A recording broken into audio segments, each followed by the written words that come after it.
လုံးပဲမင်္ဂလာပါရှင် KPTC ရဲ့ကျောင်းသူများပျော်ရွှင်စွာဆင်းနေနိုင်ရန်အတွက်နှစ်စဉ် KPTC မှာကျမပြုလုပ်ပေးတဲ့ student တွေလေးကိုမကြာမီကျမပေးသွားတော့မှာဖြစ်ပါရဲ့ရှင်ပွဲကိုတော့2025ခုနှစ်ဧပြီလ9ရက်နေ့နဲ့6ရက်နေ့မှာကြီးကြိုက်ခမ်းနားလာတဲ့အမျိုးသားစက်ရုံမှာ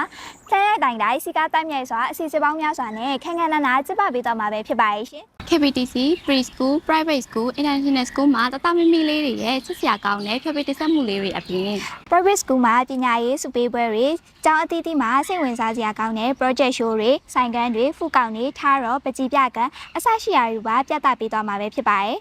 KPTC College မှာကျင်းမှုကျင်းပစီစဉ်နဲ့ရင်ခုန်စိတ်လှုပ်ရှားပွဲရာ KPTC King of the Year 2025နဲ့ KPTC Queen of the Year 2025အစီအစဉ်လေးတွေလည်းပါဝင်တော့မှာဖြစ်ပါရဲ့ရှင်မြမရိုးရာရည်ကြီးမှုအစလာမပြတ်အငိတ်ခွင်ဖြောပြတဆက်မှုတွေတိုင်းရင်းသားရိုးရာအကအလားတွေညညောင်းညံသားတော့ကောက်ကွက်နဲ့တကြံသေးသေးရှိဖြောပြတဆက်မှုတွေမြူးကြတက်လက်စတဲ့တဲ့ K-pop အကတွေနဲ့စီမျောတက်ဝင်ခန်းစားမှုကောင်းတဲ့ International ဆောင်ဖြောပြတဆက်မှုတွေကိုပါတပါတယ်ကြီးစုခန်းစားခွင့်ရမှာဖြစ်ပါရဲ့ရှင် KPTC School of Business, School of IT, KPTC School of Engineering, KPTC Language School, Canadian High School တို့မှာကျောင်းသားသူများရဲ့ talent အစီအစဉ်တွေကိုတိဆက်ပြသပေးသွားမှာဖြစ်ပြီးတော့နိုင်ငံကျော်အစိုးရရေးဖြစ်တဲ့ Bobby Sasa ရန်ဟူကိုတို့ရဲ့ဖြောပြမှုတွေ DJ section တွေလည်းပါဝင်မှာဖြစ်လို့ KPTC ရဲ့ student တွေပွဲလေးမှာပျော်ပျော်ရွှင်ရွှင်စုံတေးကြဖို့ကျောင်းသားသူများနဲ့မိဘများကိုလည်းဖိတ်ခေါ်လိုက်ပါရဲ့ရှင်။